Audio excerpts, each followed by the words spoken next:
Halo kawan, selamat datang di Gyota Hamzah Channel dan kali ini kita akan membahas tentang sastra dan perjuangan. Mungkin agak berat, tapi insya Allah saya usahakan bahas dengan cara yang agak santai agar ya minimal kita saling bertukar pendapat satu sama lain. Karena di sini saya bukanlah orang yang benar-benar ngerti sepenuhnya. Saya suka diskusi. Mari kita diskusikan bersama. Jadi, sastra dan perjuangan adalah salah satu hal yang tidak bisa lepas dari perjuangan Indonesia. Mungkin kita masih ingat tentang pelajaran sejarah tentang Belanda melakukan politik etis. Salah satunya adalah edukasi, dan edukasi yang mereka lakukan adalah membuat masyarakat melek literasi. Dan melek literasi dilakukan oleh perusahaan percetakan yang bernama Balai Bahasa. Balai Bahasa menerbitkan buku-buku bacaan yang sekiranya bisa dibaca oleh masyarakat, tetapi bisa dikontrol oleh pemerintah. Umumnya, buku yang dibahas itu adalah buku-buku yang berisi roman atau cerita percintaan. Nah, karena cerita percintaan, setidaknya mereka bisa ke ayam lah, gak ada yang nuntut untuk kemerdekaan, perjuangan, dan itu.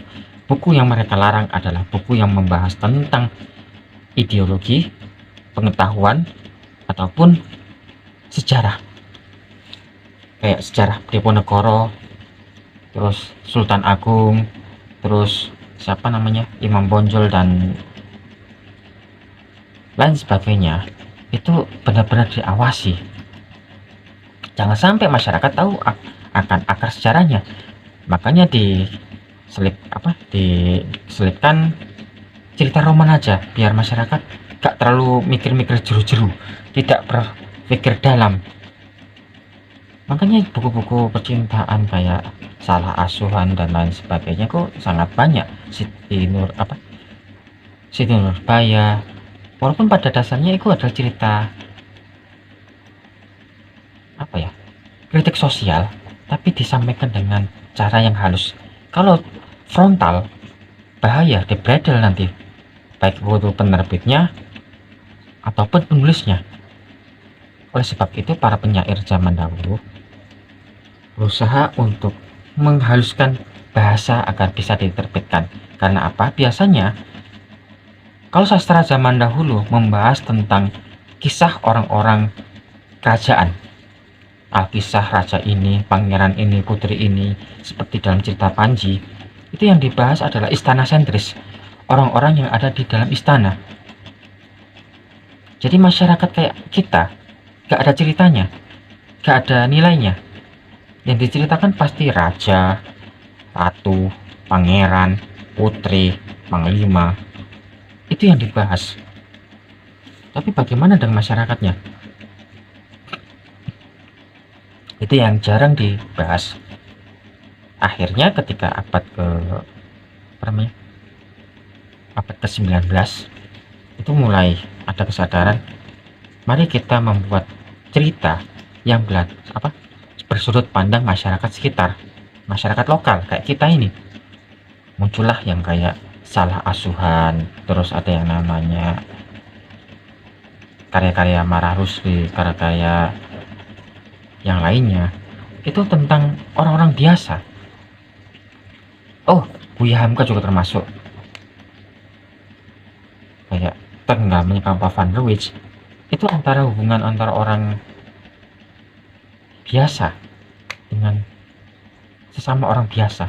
Entah itu berhubungan tentang adat, tentang ketidakadilan, tentang cinta, semua membahas tentang dalam sudut pandang orang yang biasa.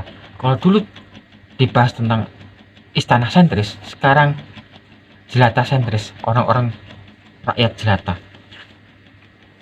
Dan inilah yang membuat masyarakat tertarik. Wah, aku merasa diwakili. Wah, kok kayak ceritaku ya. Ini kok menyentuh hati saya. Itulah yang menyebabkan sastra zaman dahulu itu mudah diterima oleh masyarakat. walaupun ada yang namanya sensor. Sensornya apa? Jangan sampai cerita tersebut bisa membangkitkan kesadaran masyarakat akan pentingnya kemerdekaan, kebebasan berpikir, pendapat-pendapat yang bisa mengancam pemerintah Hindia Belanda ataupun orang-orang yang bekerja oleh Belanda, misalnya saja kayak para bupati ataupun para priai zaman dulu ya. Kalau zaman sekarang katanya nggak ada yang kayak membredeli, ya kan? Tapi ada satu hal yang membuat karya sastra itu tetap diminati adalah bagaimana para penyair ataupun para pujangga menyampaikan pesan sosial, tetapi dengan cara yang bisa relate dengan mereka. Ini agak berat, karena masyarakat zaman dahulu, walaupun sampai sekarang juga masih sama ya, itu adalah orang yang suka dengan cerita-cerita klinik ataupun roman. Kalau kita amati sekarang, film-film yang paling populer adalah cerita yang berhubungan dengan demit ataupun berhubungan dengan cinta-cintaan. Tapi jarang ada yang membahas tentang kesadaran, tentang fenomena sosial. Ada, tapi jumlahnya sedikit. Kepandaian para pujangga menyelipkan pesan sosial dalam entah itu roman ataupun yang lainnya, itu patut diacungi jempol, karena mereka sadar masyarakat kita masih belum kuat menerima sesuatu yang berat. Disisipi sedikit demi sedikit, lama-lama menjadi bukit. Dan mungkin itu saja yang bisa saya sampaikan. Akan saya buat pembahasan lain tentang, kalau ini kan tentang sastra dan perjuangan di era Hindia Belanda, mungkin akan saya bahas tentang sastra di era pendudukan Jepang. Mungkin jika ada